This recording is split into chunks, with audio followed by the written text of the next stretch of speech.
Si Alan Lin, Mr. Chair, ay kinonect.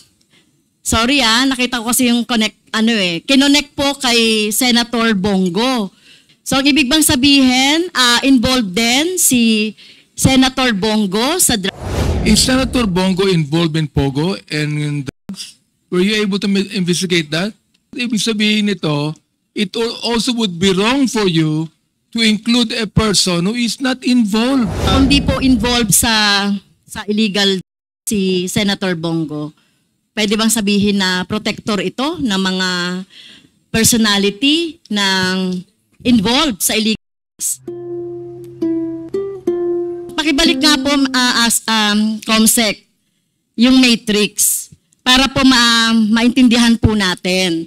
Kasi kung ako po yung titingin doon, ibig niyo bang sabihin, Mr. Asek, Gumban, dahil sabi niyo po, involved si Alan Lin sa droga. Si Michael Yang ay kasama ni Michael Lin sa corporation. Tinatanong ko ngayon, ano ba yung line of business po ng corporation? Kasi Mr. Chair, kung natatandaan ninyo, doon sa Committee on Drugs, na-establish natin na si Michael Yang ay isang isang drug lord or involved sa illegal drugs. At tignan niyo po, yung inyong title sa Matrix, Pogo Illegal Drugs Connections. So sabihin niyo po sa akin, ibig sabihin, yung mga link ba yan? Saan po yan? Involved sa Pogo, illegal drugs. So tanong ko po, so idig niyo pa po yung corporation ni Michael Yang at saka ni Alan Lin. So ito po, nilagyan niyo ng arrow si Alan Lin at saka si Senator Bongo. Tama po ba yun? Senator, tingnan ko nga po. Ma'am, regarding Piley. Oo, dun sa matrix. Piley, ma'am, is to engage in general construction business, including the constructing, enlarging, repairing, developing, or engaging in any work upon building, houses, and condominium roads, plants, bridges, airfields, piers, waterworks, railroads, and other structures, except government-funded projects and other defense-related projects. That is the relations of the Pogo, ma'am. They're the one constructing the Piley, is the one constructing the buildings. Pogo. Sila po yung nag-construct ng mga Pogos. Yes, ma'am. Okay. Dahil nilagay niyo rin po illegal drugs diyan, so si Alan Lin, hindi lang po siya involved sa construction ng mga illegal Pogo infrastructure or mga buildings, involved din siya sa illegal drugs. So don't you think, or can you infer na baka involved din si Michael Yang sa droga? So far, ma'am, what we have is Alan Lim has a case in drugs. But with regards to Michael Yang, we are still going into investigations regarding that matter together with other government agencies. Yes, so medyo, Mr. Chair, medyo matagal matagal tayong siguro mahirap talaga mag-imbestiga. Pero matagal na po yan natin na pinag-uusapan. Papanahon pa ng Parmali, 2016 pa yan, yung pangalan ng Michael Yang. At hanggang ngayon ay hindi pa natin po siya na-imbestigan. Ilang beses na po yan lumalabas. Even sa Committee on Dangerous Drugs, sinasabi po na si Michael Yang ay involved sa illegal drugs. Pero sige po, hintayin namin yung inyong investigation. Ano pa po yung mga corporation na involved po si Alan Lin at saka si Michael Yang? So yun lang po ba, Mr. Chair? Mr. Chair? Mr. Chair, may I interject? Just one question lang. It puzzles me, Mr. Chair, with the indulgence of Congresswoman Castro. I'd like to ask us, just for clarity of this committee, di ba kayo po yung nag-present ng matrix na to? Yes, Mr. Chair. Okay. And the heading of the matrix very clear. Pogo, illegal drugs connection, is it correct? Yes, Mr. Chair. So why did you put Michael Yang there if you're not fully convinced that Michael Yang is not connected with any illegal drug trade? In the beginning, sir, we stated already that this matrix was taken from the it is a compilation. Yeah, Not exactly from PDEA alone. yeah, but you're the one who presented this, Mr. Chair, to the committee. So we presume you already have enough information to respond to the question of Congresswoman Castro. It appears that you are assailing your own matrix by saying that you do not have enough information to link Michael Yang with illegal drug operation. Why would you put their name there? That's very incriminating, and yet you're coming here telling us that you do not have enough evidence to prove. He was with the Pogo holding, sir, with the Pogo thing. But you should have at least clarified that in your matrix before coming here, because it's very clear. We all understood the arrows. Tama nga po yung sinabi ni Congresswoman Castro. Very clear po yung mga arrows dyan. And yung heading is very incriminating, Pogo illegal drug trade. Lahat po ng pangalan dyan, from the very start, first glance, it appears that all of these individuals are connected in one way or the other in the illegal drug trade. Yes, sir. That's correct, sir. They are connected in such a way that others are just connected because they are just the same incorporators. Not exactly that they are involved in drugs. Yeah, but I guess, Mr. Chair, no? I think it puzzles me, Mr. Chair, because the way I understood the matrix is that all of these individuals are somehow connected one way or the other in the operation of illegal drugs vis-a-vis the illegal Pogo operation. So it puzzles me, Mr. Chair, that now Congresswoman Castro is digging deeper into the arrangement in the transaction between and among these corporations, and yet we're getting information from PDEA na hindi mismo sila sigurado. I just want to put that into record, Mr. Chair, Asik Gumban. Thank you, Congressman Adjong. They have to be clear on their presentation. Yeah, Thank you, Mr. Chair. Please proceed, Congresswoman Castro. Yes, thank you, Mr. Chair. Kasi ina-analyze ko talaga yung matrix, no? Parang sa statement po ni Asik Gumban, parang meron siyang ine-exempt, no? Kasi tinanong ko rin po ito, no, yung relasyon ni Mr. Duterte kay Michael Yang. At since close siya dahil nga doon sa inappoint pa ito, no, as economic advisor or whatever sa pwesto niya doon sa presidential. Pero sinasabi niyo ngayon na wala pa po kayong conclusion na si Michael Yang ay involved din sa droga. Pero balikan natin yung matrix, Mr. Chair. Si Alan Lin, Mr. Chair, ay kinonect. Sorry nakita ko kasi yung kinonect po kay Senator Bongo. Sinabi nyo kanina, si Alan Lin ay involved sa illegal drugs. So ang ibig bang sabihin, involved din si Senator Bongo sa drugs since kinonect nyo po siya. So ano po yung ibig sabihin po nung arrow nyo? Yung connection ni Alan Lin at saka ni Senator Bongo po. Gusto ko lang pong malinawan. Ma'am, according to our informant, they are just close friends. That's why you just put it there. They are just close friends. It is not specific that they are involved in drugs. That's why we have these incorporators, just to interlink them. And we are still digging that what we can have against these people. It is not yet complete, ma'am. It is ongoing.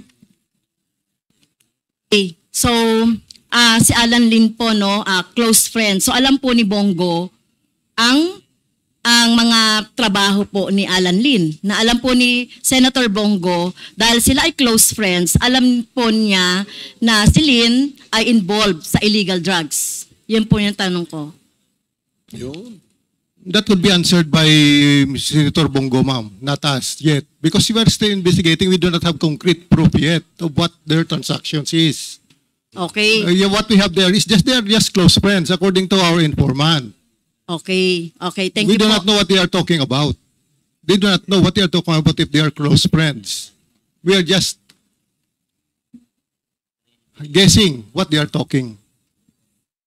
Pero sorry po Asek Gumban, wag po kayong gagawa ng ganyang matrix na incriminating at kino-connect nyo tapos ang title nyo ay illegal and pogo drugs connection. At yan po, nilagay nyo rin po yan. Kompletuhin nyo po yung inyong investigation dyan at syempre po yung Mr. Chair, sa AMLA naman, so nakita nyo na po yung meron na po ba kayong inimbestigahan dito sa mga personality on drugs po?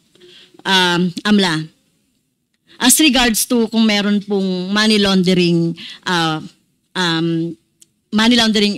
involvement.